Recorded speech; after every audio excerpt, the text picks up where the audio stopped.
You know how I do.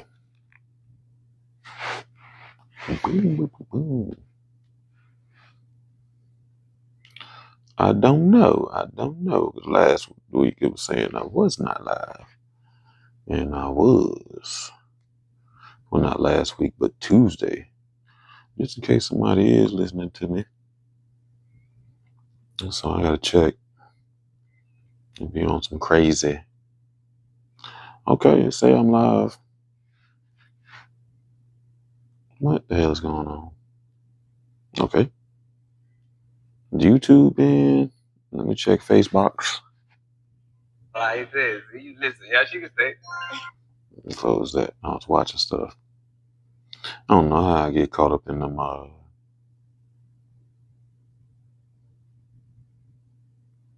Okay, let's say we live, but it's crazy because Listen, yeah, she can say. it's crazy because it says an error, so I don't even know. So I had to check to see if it actually is what's the name because it's still saying an error. But hey, I got a like. I heard it. Who did that? You, Liberty?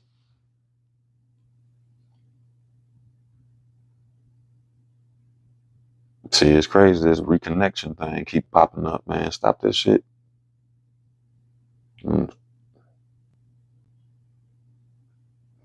Hey, let me know if it start acting crazy because I might have to stop the live. Okay, forget that. I might have to stop the live and start it all over because I don't know. Like I said, it keeps saying that it's an error and I'm not connected, but I'm streaming from everywhere, so we might have that same issue we had with it the other day. What you said was wonky. Hopefully it won't be too wonky. Stop all that shit, man. Close. Like it's really stuck on stupid. You don't see reconnecting coming across your screen, do you? And let's get some other color. What I do with that remote? Yeah, I almost was late. Sitting here on Facebox looking at videos and stuff. Move this to the middle. So I didn't know what was going on.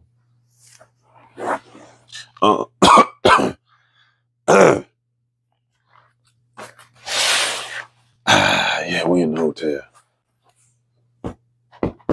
I'm gonna find the box. Give me a second. Never mind. I need something flat to pull this a little closer. All right, cool. Because on my side, I ain't good. Shoot, it's something crazy keep popping. Okay, cool. It might not mess up. You know, that's what I was messing me up on Tuesday. I kept I need a plug over here. I kept trying to get it right so it wouldn't be showing that weird reconnecting mess on the screen, but I guess I don't give a damn. Oh man, listen.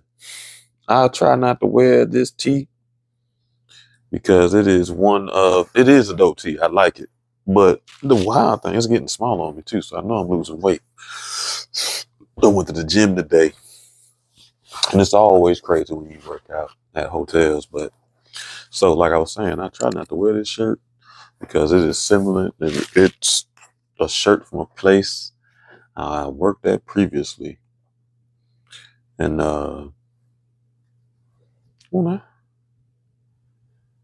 that's too much. I don't like that.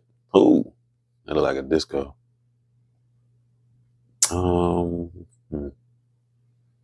that's too much too.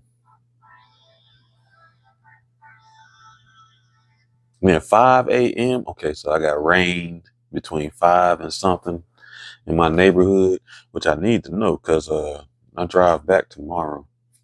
We live. Oh, let me take my do-rag off so y'all can see my beautiful grays. But yeah, I'm in Atlanta, so we live in Atlanta. If you weren't with us Tuesday, but I head back sometime tomorrow.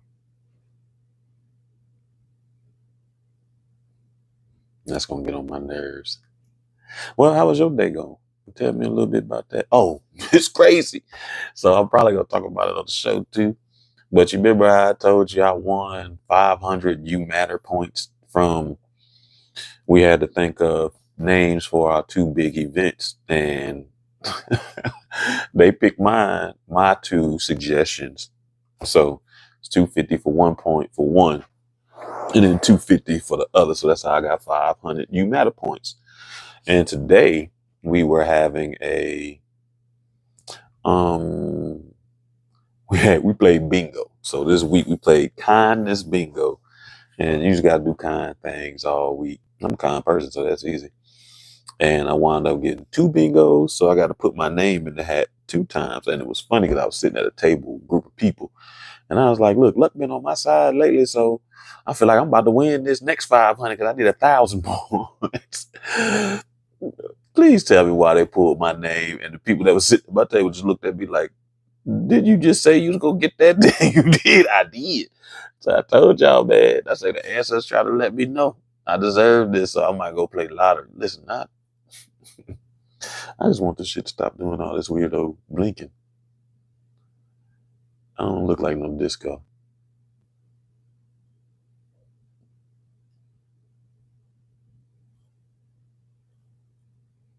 I'm wasting all the time. So I'm crunk. And then I finally actually looked at You Matter points. So my $1,000 is probably my 1,000 points. It's probably equivalent to about $250 I could spend. And they got, with 1,000 points, I can get me a set of golf clubs. I'm being dead serious. They got all types of things. Coach, Gucci. I'm like, this is crazy. So just for reward points, I can buy some of this and just run. Funny because I was running out of my Coach A. Man, that's why I said I'm gonna play lottery. I want to win that. I just like talking about recognizing when the energy is in your favor and you take big chances. So, oh, I'm leaving it there. I'm tired of all this looking. We're gonna get this party started. I'll get it 60. Later, I ordered some new stuff too for the new setup. Today, I ordered this, but it won't be there in time for next week's show, which sucks a little bit. I did not get Mexican. I probably should have. The reason why I didn't get Mexican is because I got basically some chicken and rice yesterday. And I didn't want chicken and rice today too. So I went and tried this burger. But I probably should have got Mexican because if I eat a burger, because I don't really eat beef, period. I'll cheat and eat a burger, or very rarely I'll cheat and eat a steak. But like, I don't even make my spaghetti or nothing with beef. I don't do nothing. But if I'm gonna eat a burger, I like my burgers hand patted and all that stuff. I like my burgers made with love. When I got them burgers, they're not bad. I see why people like them, but they definitely frozen patties. They're not made with love. Like, I see why people like them, but I'm bougie, burger bougie. Like, y'all like them, but not your boy, not your boy. Okay, we back on the game. All right, so hope you can hear me well. Let me get my water, as I get thirsty in a minute. Oh Lord.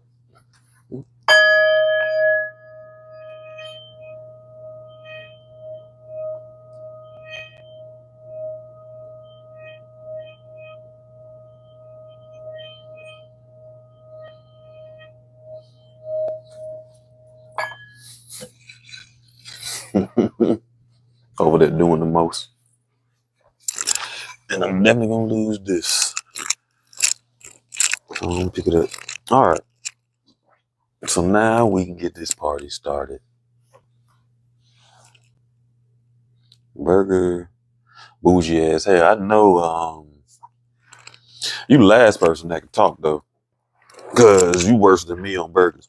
But I'm gonna get a burger, man. I just don't. Why get a frozen patty? They got all these options. They got people out here who actually care about the food they make it. So I'd rather deal with them. You know what I mean? Yeah, you know that place I go to, the farmhouse. Hell, they have seasoned their burgers, but they are great burgers. Period. Even though they have seasoned. All right. So are we here for real? Okay, I guess I did stop there. Um. All right, so we at the food truck Friday, I guess, and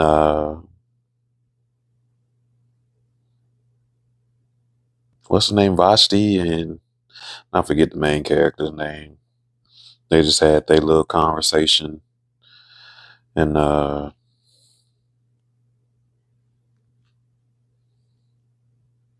oh, her friend was trying to get some of that fried chicken, so that's where we at. Food truck Friday.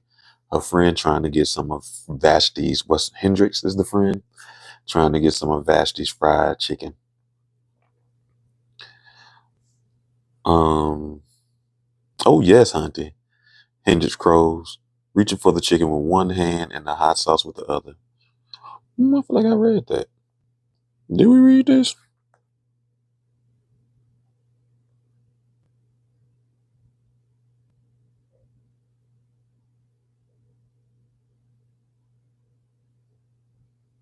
Yeah, I did read this. Oh well, we'll just read it again. Uh, uh, uh, uh, uh. Hendrix crows reaching for the chicken with one hand and the hot sauce with the other. I'm just gonna taste this right quick for you and make sure it's okay before the general public gets it. Generous of you, Vashti laughs. Here comes the boss, Cassie says, shooting quick glances at both Vashti and me. I mean, the other boss. Josiah approaches with long confidence strides, proud set to his head, shoulders wide, body fluent, with just a touch of swagger in his gait.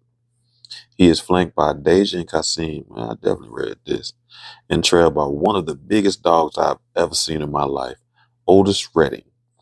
I'll never forget Aunt Bird bringing this beautiful Great Dane with a shiny coat of unrelieved black to our house. A gift from her last husband, Herbert, the legendary R&B singer, K9's namesake. Okay, Otis Redding was just a pup when we first met. Herbert would give me the dog with the shortest lifespan, Bird half joked, since all he ever brought me was grief. A wicked light in her dark eyes, she had added an aside, and sex. Woo, child. That man can lay some pipe. My lips twitch even as my heart pinches. You had to smile when Bird was around. Mom, Kasim rushes ahead of Josiah and Deja. Oh, shoot. And gives me a tight hug. I thought by 10, he would have grown beyond this unabashed love for his mama. Boys usually do around now, but his affection for me is still open and uninhibited, even in front of his friends. Maybe he saw me for so long, he's afraid to.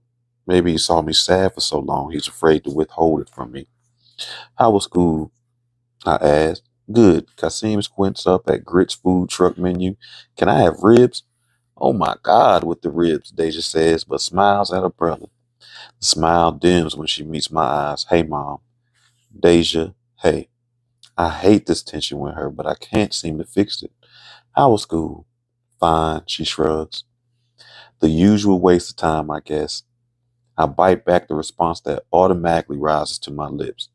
Good, I say, not wanting to ruin the night before it starts. And Kasim, if you want ribs, I guess you can have them. I thought we were going to try something different tonight, Scene, Josiah says, joining our little group huddled around the grits truck. Kasim's expression turns pleading. Can I change my mind? The ribs are the best thing. Well, I, for one, appreciate the compliment. Vashti laughs. That's my grandma's special sauce. Grandma knew what she was doing. Milky pipes in from behind the counter. Truck looks good, Josiah says, turning his attention to my friends. Hey, Hendrix. Soledad, belated happy birthday. They both practically simper under his attention. He does have the way of making you feel you and only you have somehow managed to coax him out of his reluctant charm. A friend told me that too. And I do that when I hug people. Because you never know. You make people feel like they're the only person that matters in the world. So, and that definitely takes consciousness and time and practice to develop that skill. So that's a good one. And I know for them, they probably think it's natural, but nah, that man had to consciously develop that skill. Doopy doopy doo. Everything okay back at the restaurant? Josiah asked Vashti. Not me, but he already knows I focused on the event. I told him that myself, so it shouldn't sting that he consults with her instead of me. The actual co-owner. Shouldn't, but it does a little bit. Everything's great, Vashti answers, coming to stand beside Josiah. I wonder if I'm the only one who notices the way she looks at him, or if anyone else sees the longing her implacable, what? Exterior doesn't manage to hide. I'll still dash back over to the restaurant in a bit to do double check, Vashti asks. Make sure the dentist crowd going okay. Khalil or I will be there all night. Can I go over with you, V, since the truck doesn't have the full menu? Deja pleads with a warm smile, hands pressed together. I want crab cakes. When was the last time Deja smiled at me that way? Well, you always trying to argue with her. You find stuff to argue about too. Just because she told you it was fine, you about to have an argument at a food truck. Shit, nobody want to talk to nobody. They want to argue all the time. Tried to spend any time with me. I know you're just talking. I know you're just walking to the restaurant together, but my jaw still aches with tension. Between finding out that Vashti's dating my ex, playing games with my kids, and now winning my daughter over seemingly with barely any effort, I have to suppress my petty reflex.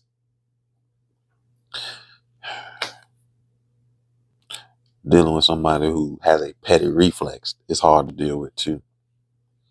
Of course, Vashti smiles broadens, and we need to plan our Monopoly rematch. You're on. Kasim nods, eyes lit up. His congeniality is only outpaced by his competitive spirit. We should teach them to play spades, Si. Vashti says, affectionate a smile in the hand she rests on his arm. She exudes the same easy intimacy I noticed last night. By the way, Soledad and Hendrix dark glances from me to them. They must notice too. Great. Interrogation forthcoming. Hendrix's elbow to my side confirms it. When I look up, her eyebrows subtly lift, silently asking if I see this. I ignore her micro expressions and decided I've endured enough of my ex-husband's budding relationship for now. I'd better walk around some, I say. I should make sure the DJ is set up and ready to go. There's a DJ? Soledad asks. She may appear prim and proper and pinned up, but get a little sangria in her and put on some early 2000s black Backstreet Boys, and you got a party animal on your hand. I've borne witness. If he plays Tony, Tony, Tony, Hendrix says, I warn you right now, dignity is out the door and crunk will be activated. Feels good is my party anthem. Your anthem? Josiah asks, humor bending the stern line of his mouth. It used to be Step in the Name of Love, Hendrix tisks and shakes her head, but R. Kelly ruined that. Pervert genius. And on that note, I interjected before my son's quick mind started digging for the specifics of the Pied Piper's sin. I'm gonna go. We'll come with, Soledad said, pulling her phone from her slit pocket of her sundress. I need to see if Edward's gotten here with the girls yet. I got my eyes on the Blaxican food truck, Hendrix says. I'ma surrender to that sexual tension that's been building between me and those collard green quesadillas ever since I got here. Collard green quesadillas. Okay. I wouldn't want to get in the way of that, I say wryly. turning to Kasim, cupping his face. If you need me, text or call, okay? All right, Mom. Don't wander off. Stay with me or your dad all night. Kasim twists his lips like my maternal concern is finally getting to him. I'm not a baby. She's right, Josiah says, his voice quiet but firm. Don't make Otis have to come to find you.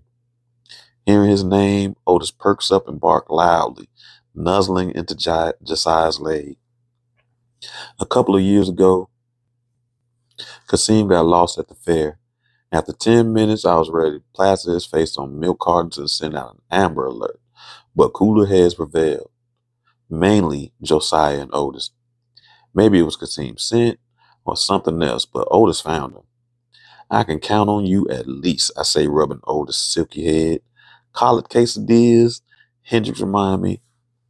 I respond with an eye roll while the others laugh. Okay, let's get going.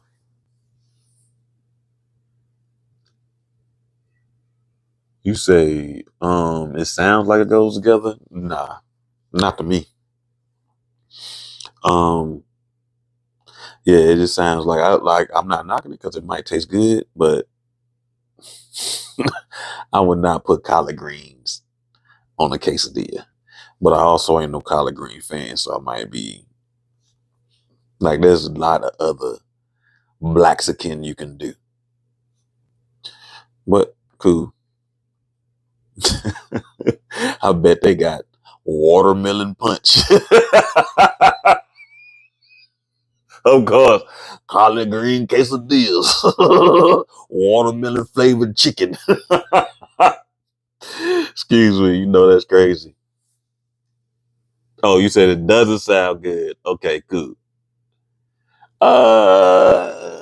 See, I don't know much about Darius Cooks. I don't watch when he cooks. I've just seen him when he talks trash about city's food. Sometimes he's right, but he got a little hate in his blood. Something, well, I ain't gonna say he got hate in his blood. Sometimes I completely disagree. Doop, doop, doop, doop. We leave Kasim and Josiah at the grits truck while Deja walks off with Vashti, her animated chatter grating as they go. Was I the only one who didn't know your chef is smashing your ex? Hendricks asks as soon as we're out of earshot. Shh, I hiss, glancing over my shoulder to make sure we actually are out of earshot. I saw it too, Soledad said, hesitation clear on her face.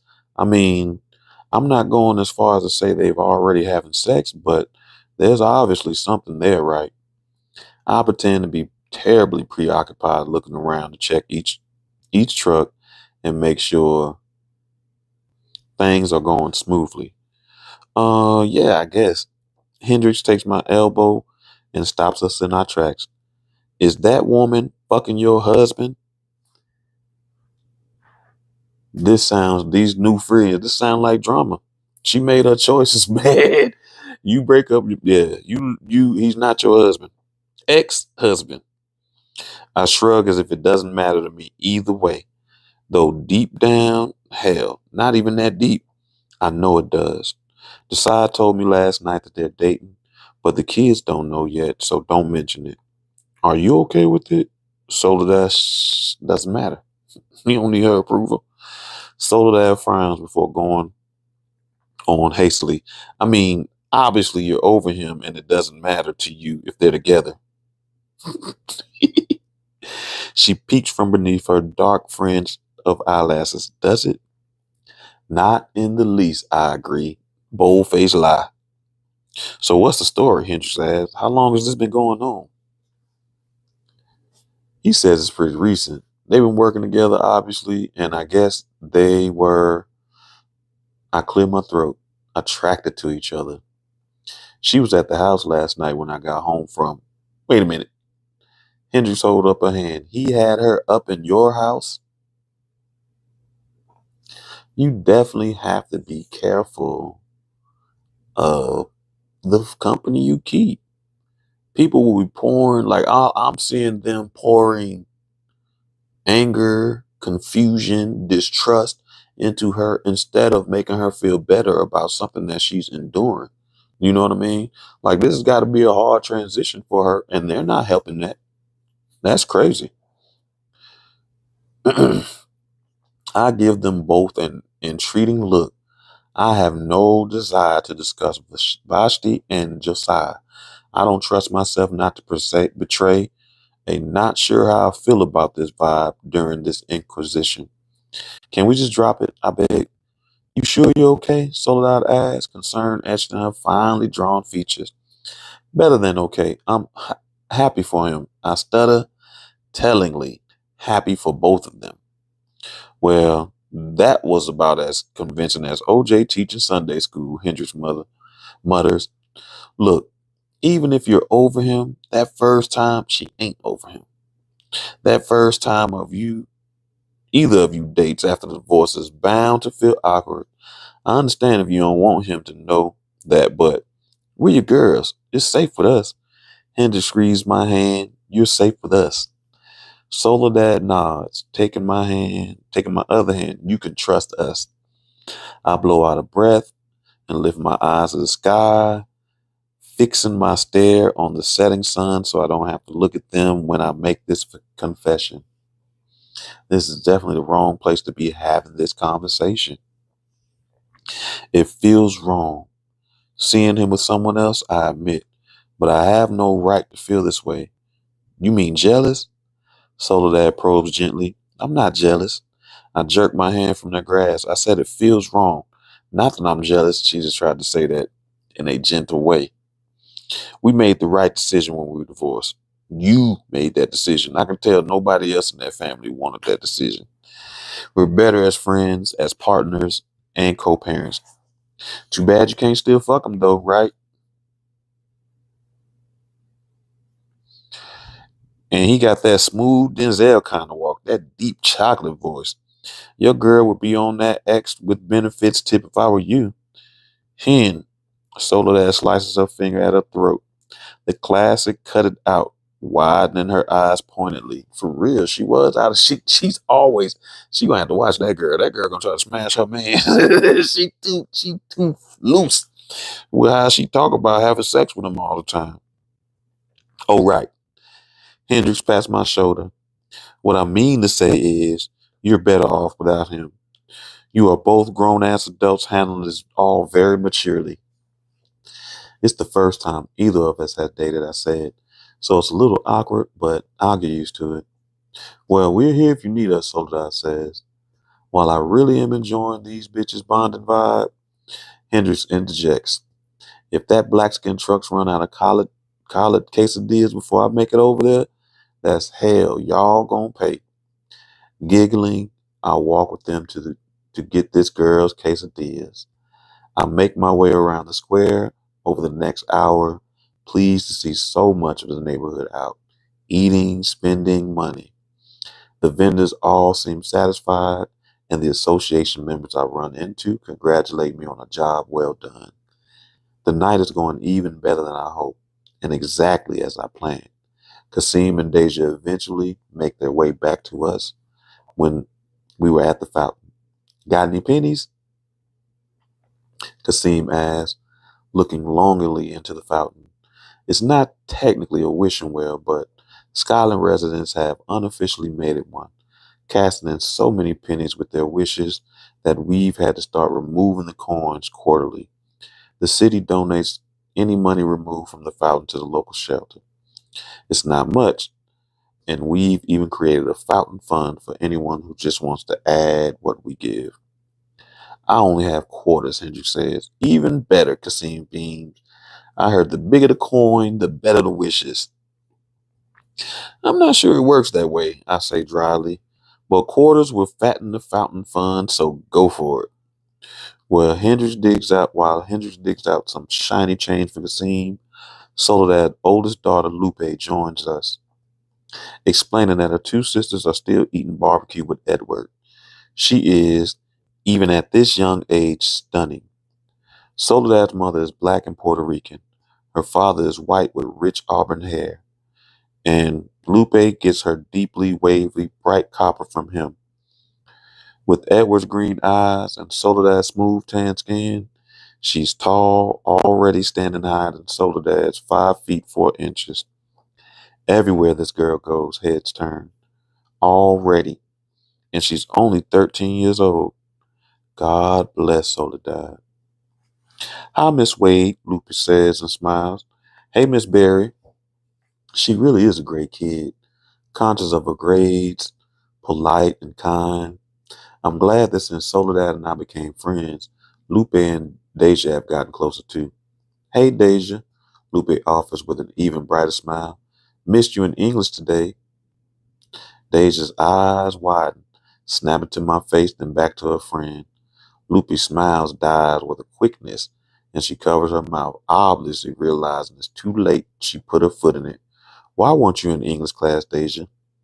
I demand, feeling my mother's hand on my hip and her stern frown possessing my face.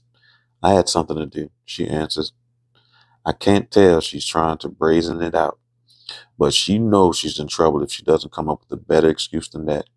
Sorry, Day, Lupe says, chalking all over her face. Mom, can we go now? Kasim interrupts, borderline whining. Me and Jamal are supposed to play Madden, and I need to record some videos, Deja says, glancing at her phone. I can get one done tonight and the rest tomorrow. What kind of videos? Hendrix asks. I'm a natural hair influencer, Deja says without missing a beat. Curly girly. I need to see the video before you upload it, I remind her, and to hear what you were doing during English class. I don't say that part out loud, but the look we exchange lets her know she won't be doing one without the other. How could I forget, Deja mutters, returning to her phone. I know our kids are way more web savvy than we were at that age, but Josiah and I still have protections on our kids' devices and monitor their connections very carefully. We let Deja do this hair thing on the condition that her father or I have to see and approve everything she posts. We have all passwords, and she already knows I will shut that thing down at the first sign of some grown man sending dick pics. I think we can start heading out, I tell him. Things will be winding down in a few. Let me just alert one of the association members who offered to close since I handled the opening. Before I can take one step, the DJ starts a song I recognize anywhere. Oh, no, they didn't, Hendrix says, jumping up from her seat at the lip of the fountain. Not my song. Sure enough, the opening of Feels Good by Tony Tony Tony blares across the square. Come on, girl, Hendrix grabbed Deja's hands. Put that phone down and dance with me. And amazingly, shockingly, beautifully, my petulant daughter dances. Not with the I'm too cool for this attitude I usually see these days, but with abandon, with joy. She and Hendrix throw their hands in the air, swivel their hips, and drop it to the ground. Hendrix is completely unhindered by her vertiginous heels, matching Deja drop for drop. I'm not even sure Deja has heard this old school R&B classic before, but she takes to it like BT's latest hit. They're laughing so hard, trying to outdance each other. They clutch their bellies. By the end of that first verse, Lupe and Soledad were up twirling too. Watching those I love enjoy themselves, I'm transfixed. And for those glorious seconds, so happy. I've had some dark days the last few years, days I wasn't sure how I'd make it. But today, tonight, now this is joy. I taste it in my laughter as Kasim grabs my hand and tries his best to twirl me around. I feel it in the spray of water on my face when we dance too close to the fountain. It leaps in my chest when I almost fall in, almost topple into the well full of wishes. I fix my eyes on the sky above and blue-black quilt stitched with stars. My arms stretch toward infinity. It feels for a moment like worship, like a collection of sacred seconds consecrated to say thank you for the lections of sacred, excuse me, thank you for the friends and families and hope and elusive emotions I didn't realize was such a rare commodity of the heart until I had none. People talk about stages of grief, but there is a stage of depression, at least for me, where you go from feeling pain to acutely you can't bear it, to feeling nothing at all. A blessed numbness after debilitating sadness. It's like laying thin film over the still of your emotions. So thin, it's diaphanous. You can see everything through it, but nothing actually touches you. You can't feel a thing, but I embrace it because at least I wasn't feeling pain. At that time, joy didn't stand a chance, but tonight I feel everything, and it's finally good. Even after the song ends, and Tony has done it again, the laughter doesn't leave us. It bubbles up in me as surely as the water gurgles in the fountain. I glance over to the DJ, planning to give him a thumbs up, and I'm surprised to see Josiah standing beside him, arms folded, a slight smile on his face when his eyes met mine. He was standing there when Hendrix said how much he loved this song. Did he? Yeah, he did.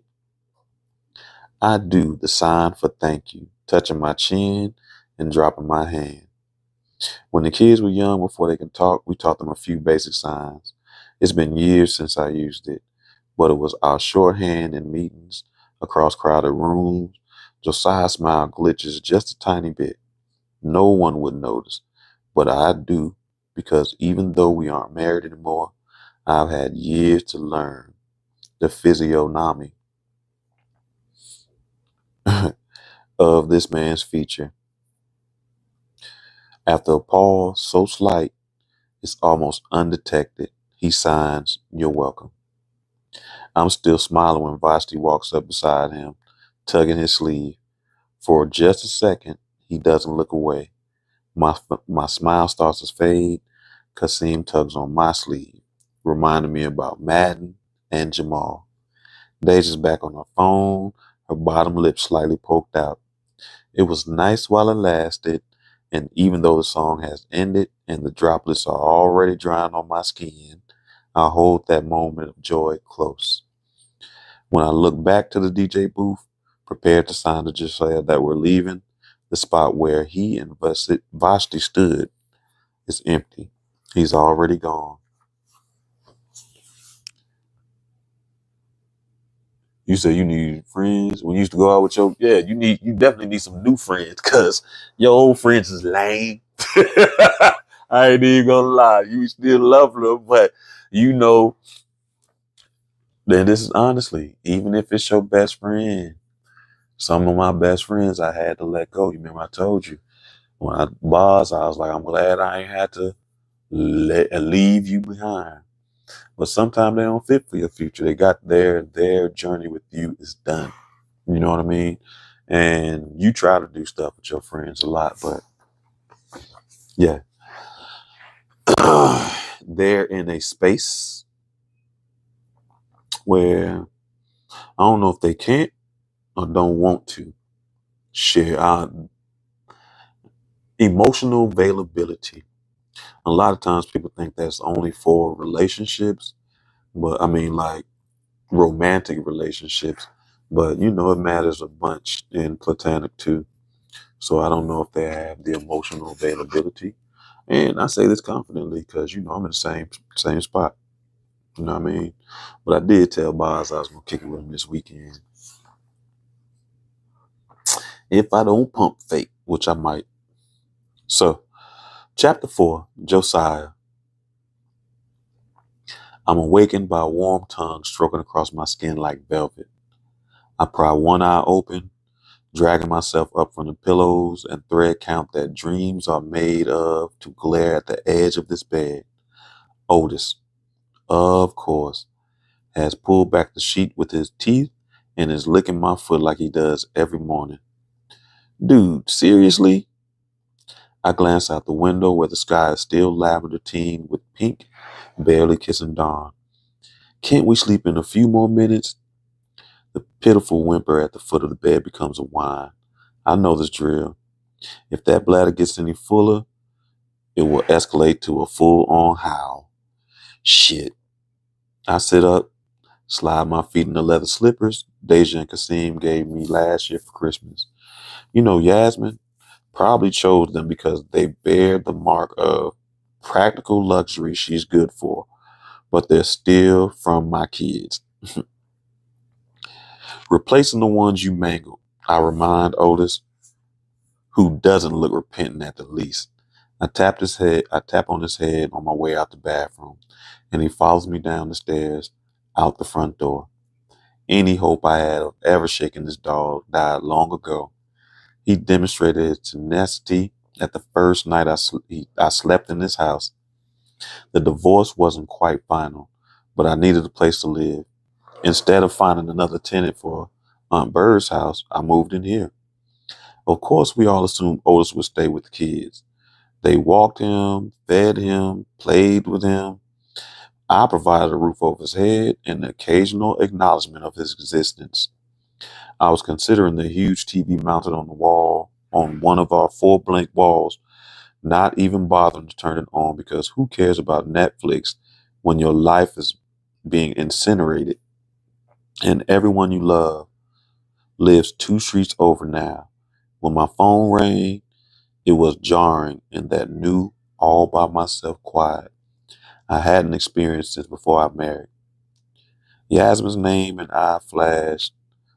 Yasmin's name and face flashed on the screen, and for one wild moment, my heart banged in my chest. Had she changed her mind? Realized our divorce was horrible? What? I don't know. As irrational as I knew that line of thinking was, I answered the phone with a pulse that refused to stop leaping. Yas. Yay. Hey, everything okay? You need me? You want me? Should I come? I think Otis wants you. It was the most disorienting thing she could have said to me at 2 o'clock in the morning. I cleared my throat. Sorry, what? Oh, tis. Yasmin broke it down into small bites I could digest. He won't stop howling. He's standing at your side of the bed, resting his head on your actual pillow. What the hell? Why? Gee, sigh. Let me find my human to human to Otis dictionary and ask him. I don't know why, but no one is sleeping tonight until you come home. Not exactly the way I envisioned her inviting me to come home. I'll be right there. He couldn't want me because why? But sure enough, as soon as I entered the kitchen, through the garage, Otis stopped howling, stood on his hind legs and licked my face. Damn it, Otis, I spat. I have told you I'm not that dude. Don't be licking my face. He panted at my throat, huge paws pressing so hard into my chest I can barely stand under his substantial weight. Yasmin leaned one shoulder against the kitchen door jamb. Lines of fatigue sketched around those pretty lips, a silk robe strained across her breast, the tight belt emphasizing the fullness of her shape. My dick had swelled at the sight, and just as I was thanking God my t-shirt covered my erection, Otis nudged my shirt aside like some dick detecting narc. K9 scenting cocaine. Otis, I snapped, pulling the shirt back into place. Stop. I think at least tonight, Yasmin said, exhaustion patent in her voice. Maybe he sleeps at your place and we figure it out tomorrow. At my place? What the hell was I supposed to do with a 200-pound dog by myself? Maybe we're misunderstanding what Otis wants. Maybe he, at that moment, Otis confirmed that what I always suspected, that he descended from some supernatural breed of wolf dog because he calmly walked through the mudroom and out the door to wait quietly, patiently at the passenger side of my truck. Is this some new trick you taught him? I ground out. Is this a prank? The kids are pulling on us? No, Otis wants to be with you. The kids will still see him all the time. It's not a big deal. Not a big deal, huh? I retort, snapping back to the present at the butt crack of dawn, blinking beerily as Otis does his business in the patch of grass. Sh- hmm, Excuse me. She's not the one following you around with this. I say accusingly, shaking the pooper scooper Deja gave Otis for Christmas with its bedazzled handle. He looks at me in a way that seems to say, bruh, I'm the one stuck with you. And I would not put it past Bird to have a little talk with Otis and made him promise to take care of me when she was gone. Me neither. She got us both. Told you to take care of me and me to take care of you. She was a trickster. What'd you say? Yo, brother, I appreciate you, Terrence. Glad to have you here. We read, you know what I mean? We reading Before I Let Go. I think it's some old, I don't want to say coming of age, but it's definitely one of those transition books where a couple has started, I guess, maybe college and grown and separated and all this other stuff. Bird was a lot of things. She was the strongest woman I ever met. She was indiscreet, conducting affairs, and not giving a damn what anyone thought about it. She had she had shit tasting men, as proven by the 4 assholes she married. She was the first to laugh, the first to cry. She was selfless and generous, and could cook her way into anyone's heart. I don't think I'll ever get over losing her. Losing the woman who weighs me? When both of your parents are dead by the time you turn 8, you're absolutely certain that nothing is forever. No one is forever. My closest living relative was a whole world for what? My closest living relative was my whole world for a long time. And growing up, I walked around waiting for the last shoe to drop, waiting to lose her too. And then one day I did. Damn, we're morbid this morning. I tell Otis as we enter the house through the front door. He angles a long, suffering look at me, says, "We? Okay, me." I walk through the kitchen. "You hungry?" He assumes a position at the raised stainless steel dog feeder Kasim found. Once my son understood that Great Danes have some of the shortest lifespans, he did what young geniuses do: research every single thing that might extend Otis' life, including a bowl raised off the floor so Otis won't have to gulp his food and water. According to Kasim, dogs as tall as Otis end up swallowing air with their food when they have to bend down to eat, and it gets trapped in their digestive tract. Since bloat is the number one killer of Great Danes, Kasim is trying to outwit Otis' digestive system, including putting him on a raw food diet.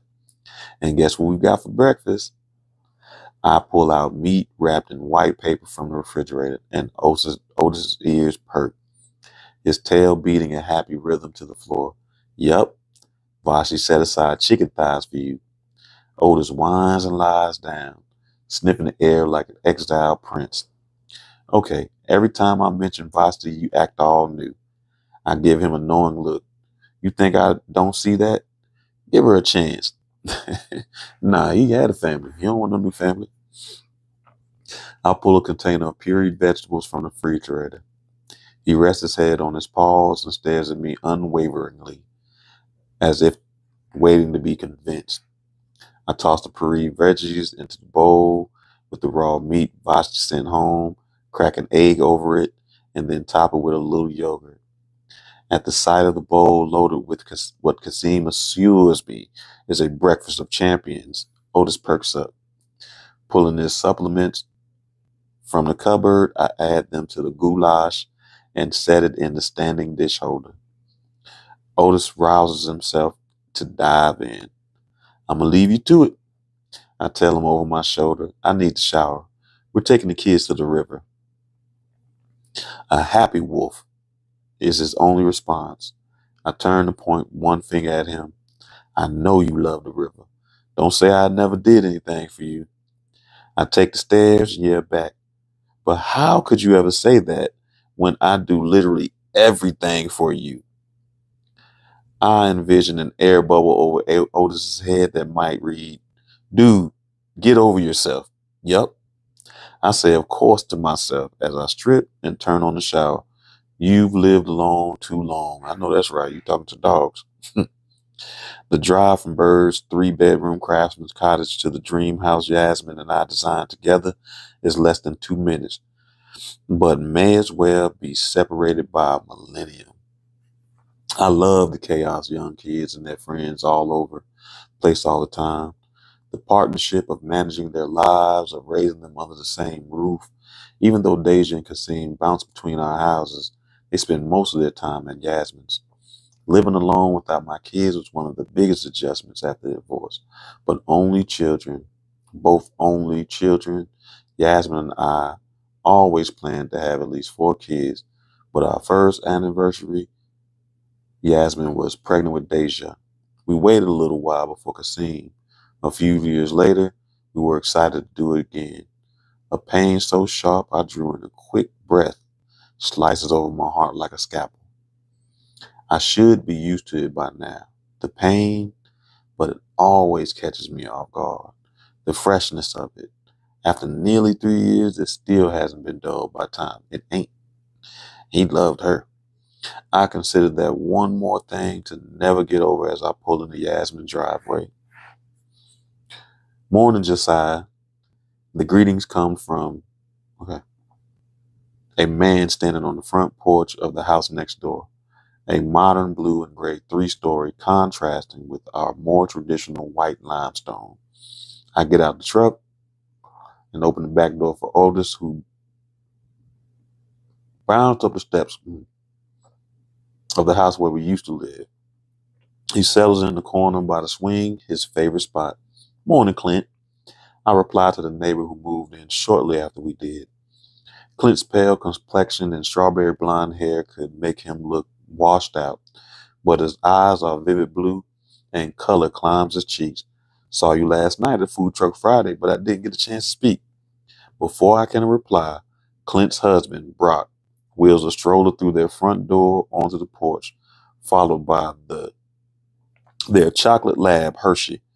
"Josiah," Brock says, his smile white against his dark skin. "Great evening last night.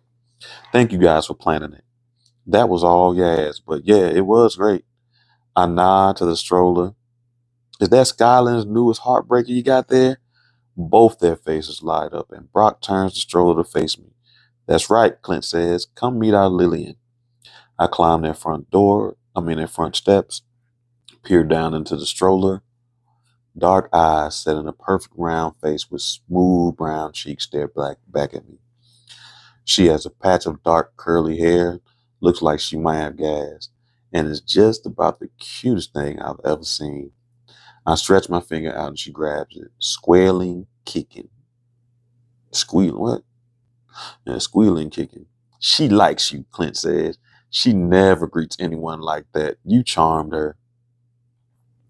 I smile, but that sharp pain pinches my chest again. "Want to hold her?" Brock asks, his voice eager. I don't want to hold her. I feel you. I don't hold babies either. Ain't nobody got time for baby fever. Not because Lillian isn't adorable. She absolutely is. I just avoid babies whenever possible. And of course, it's not always possible. But holding one, I'm about to refuse. But the happiness and anticipation sketched on both of their faces has me stretch my arms out to take her. This was their third time trying to adopt. These guys often keep an eye on Kasim and Deja for us. They're over for dinner, have our family over all the time. They're good friends, and I can't dim their light because I have shit I've never dealt with. At this rate, probably won't ever deal with. That makes it hard for me to hold a baby. So I take her. On instinct, I tuck the swaddling blanket around her tighter when it loosened. She fits perfectly into the crook of my arms, the same way Deja and Kasim did. The memory of when I last held baby comes rushing up like the ground when you trip and fall. There's nothing warm or sweet about that memory, and I tense my jaw against the emotion it stirs in me, the ones I spent the last 3 years shoving away.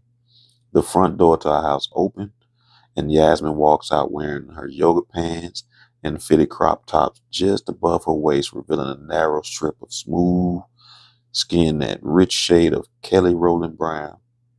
She stopped short, her gold-flecked eyes dropping from my face to Lillian's cradle in my arms. Something arched between us in the small space separating the two porches, a tension that requires no explanation. I know it's because of the little girl cradled in my arms. Yasmin, Clint greets her. Morning. We're just telling Josiah what a great job you did with the food truck Friday. Everyone on the association is glad to have you back. Brock is one of Atlanta's most prominent architects, but Clint owns a pet grooming shop on Sky Square and is an active member of the Skyland Association. Thank you. Her smile is stiff when she shifts the yoga mat slung over one shoulder by a strap. I guess the association's next big event is Screen on the Green, Brock asks. Yep, next week, she says. Here you go. I carefully hand the baby back to Brock. She's gorgeous. Congratulations again. Thanks, man. Brock takes the baby and holds her against his shoulder, patting her little back. We're taking her and Hershey for a walk down at the dog park. You and Otis want to come? Maybe another time, I tell him. I'm taking the kids to Old Mill. Hershey yelps and tugs at the leash, straining toward the steps. Looks like someone's eager to get out of here, Clint says. He carries the strollers down the steps, Brock trailing behind him with Lillian in his arms. Good to see you, Josiah.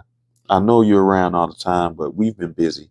Our anniversary is next week, and we want to make it in for some of Vashti's famous shrimp and grits. We still need to find a sitter, Brock reminds him. I can watch Lillian, Yasmin offers. All the air is sucked out of the silence that follows her offer, and it's like we're standing in a vacuum, frozen. Yeah, Clinton says, uncertainty dragging out the word. If you want, if you're sure. Brock and Clint know how everything fell apart. They saw firsthand how it affected Yasmin. I can watch her, Yasmin said, splitting a level stare between the two men. Really, I'll be fine. Her last words, an acknowledgement that there was a time when she wouldn't have been fine watching the baby, seemed to lift the net of anxiety that fell over the two porches. That's awesome, Yaz. Thanks. Clint replies with a smile. We better get on, but we'll talk deets later. For sure. Yasmin meets my eyes for a half second before looking away. All right, I'll finish this page and we might be able to wrap it up. I walk next door and up the steps to the front porch where she stands. I want to ask if she's sure about babysitting, but her shoulders tense as if to brace for a blow because she knows me well enough to assume that's the question I would ask. Instead, I stroll over to the swing and sit. Sometimes I wish I didn't know Yasmin so well. We both have these tales, secret passageways to our thoughts that took us years to find. No one knows her better than I do, and she knows me better than anyone else.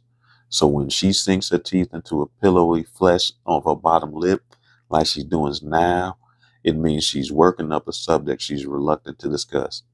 Kids ready? I ask, giving her a chance to say what she needs to say. Otis puts his head on my lap, and I indulge him with a stroke at the sleek fur of his neck. Yeah. Yasmin slides the yoga mat off her shoulder and leans against the porch rail. But there's something I want to talk to you about first. What's up? We need to get things under control with Deja. She skipped English yesterday. You sure? I asked, frowning. That doesn't sound like Day. She's been less and less concerned about her grades. It's the first month of school, and I'm already worried. She was an honor student before. Divorce affects kids. She's been through a lot, Yaz. We all have. I don't need you telling me what we've been through, what Deja's been through. See, she likes to argue.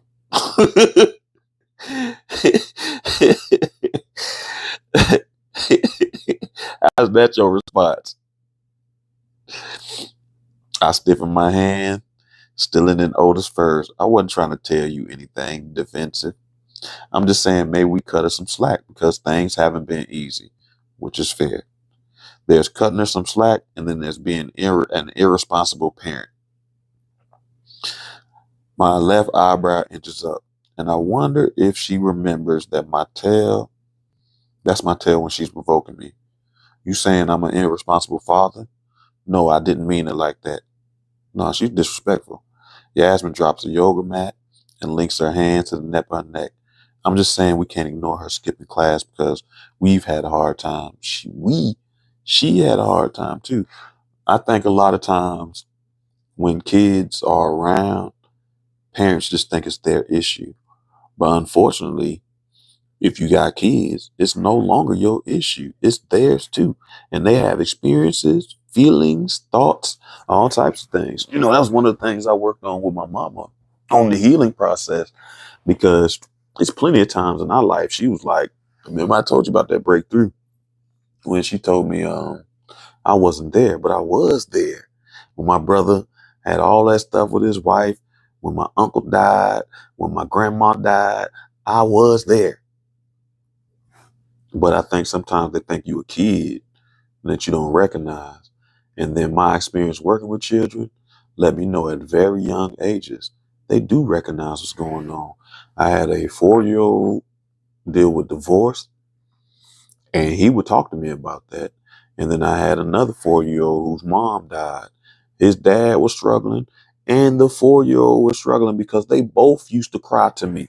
So I know a lot that 4-year-old would wake up from nap and be like, Mr. Anthony, I miss my mama. And most people would think that they don't know what's going on. So no, they know.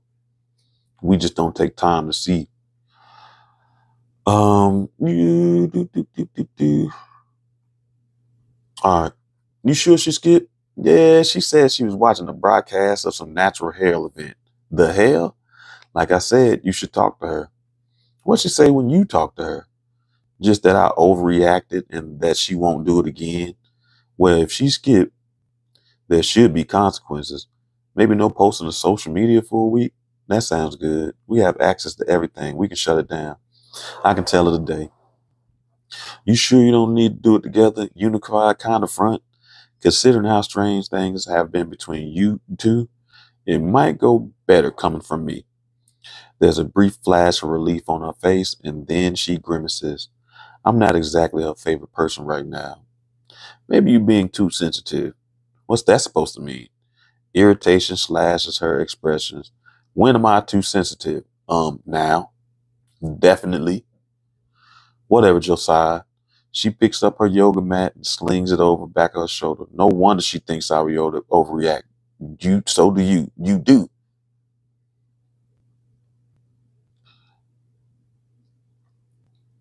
Sometimes you gotta listen to I got a friend that's going through this now, and she's struggling to listen to other people because she thinks she knows everything. And she does. Everything about her perspective. But she struggles to take the time to learn anybody else's perspective because she will argue you about your perspective and how it's wrong or how she shouldn't have to accept it.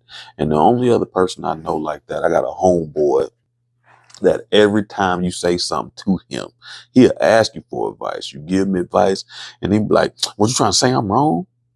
That fool is facing 15 years in jail because he think he know everything. Sometimes you got to know when to close your mouth and listen. You don't know everything. Doop, doop, doop, doop, doop, doop. She opens the front door and leans in to yell, kids, your dad is here. With no makeup, she looks young and fresh, her hair gathered around the crown of her head in a coily ponytail.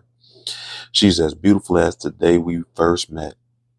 She's changing, aging, but to me, only getting better. Like God looked at the feline flare of her cheekbones and the tempting pout of her mouth. The sultry dark eyes flecked with gold and said, you think she looks good now? I'm just getting started. I thought I'd see those changes up close, see her grow more beautiful with age, but fate had other plans. Correction. Yasmin had other plans, and I'm still adjusting. Obviously, not always well to have things to have changed. Yas, I didn't mean to. I know what you meant. Her eye snapped at mine. I always know what you mean. That I'm overreacting, that I'm being too sensitive, that I'm a hot mess. Listen, that is something I had to work through as well too. Because something that triggers me is people changing my words or adding shit that I didn't even say. I didn't use any of those words. So, which is interesting because she doesn't think she does that. I never called you a hot mess, even when you were one. Our eyes locked and the hurt in hers spears me right through. I'm an asshole. I'm bad at this. And being with her, but not being with her. It makes me come across terse and impersonal when I'm really just trying to navigate this new dynamic between us. How do people do this? When the rug is pulled out from under life they thought they would have forever, how do they pretend that it's not seismic? That the roof hasn't fallen in and they're trapped under a concrete beam? How do you breathe when the person you thought you cherished forever looks at you the way Yasmin looks at me right now because you've hurt them so much? I'll let you talk to your daughter about all of this, she says. The mouth that used to drive me crazy pulled tight. Kasim needs to be off the soccer field by 2. I'll meet you there. She rushes off the front porch and down the sidewalk towards the park before I can make this any better. Not that I would know how to even if she stayed. I stared at her. I stared after her for a few seconds, well aware of how badly I mishandled that conversation. Bro, give yourself a break, cause you ain't do that bad. I ran a hand over my face, tired even though this day just started. Otis stares at me, canine censure in his unblinking eyes. Don't look at me like that. Whose side are you on? He carefully lifts his head from my lap, turns away. A clear answer to my question. The door flies open and Kasim speeds out carrying a frisbee, a duffel bag, and a Pop-Tart. Morning, son. Hey, Dad, he says around a mouthful of his breakfast. He keeps right on past me to the Rover, climbs in the back seat, and closes the door. Earbuds stuck in his ears within seconds. Odds are he's listening to one of the robotics podcasts. Deja emerged from the house at a much more leisurely pace, dressed in cutoffs, a TLC t-shirt, and pink high-top Converse.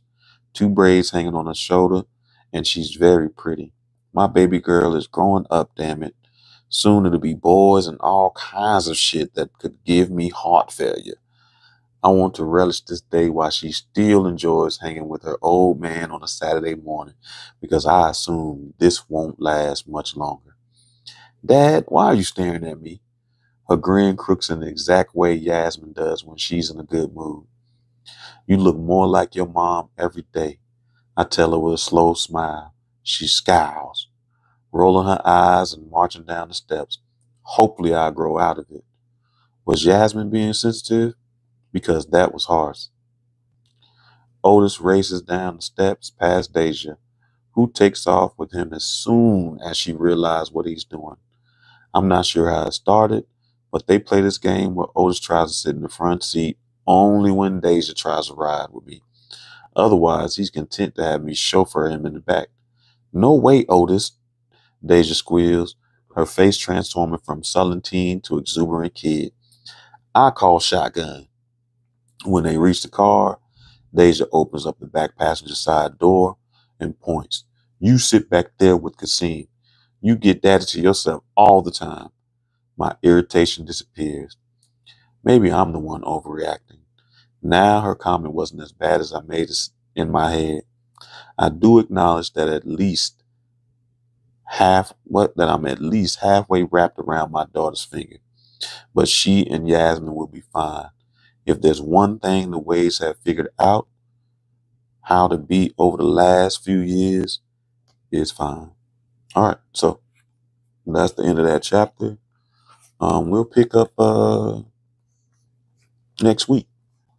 So I look forward to being home for Tuesday's show. I think I got some good topics. We're gonna do some learning about biases, and I don't even know what else. Being observant and being thankful for the things you actually ask for. Bunch of stuff. So I look forward to y'all. Yeah, I had fun as we always do, and I'll do an Atlanta wrap up at some point. I don't know. I was at Greenbrier Mall today. It made me miss Freedom Mall. You heard? But anyway, I see y'all Tuesday. Thanks for your support as always. Until next time. Peace.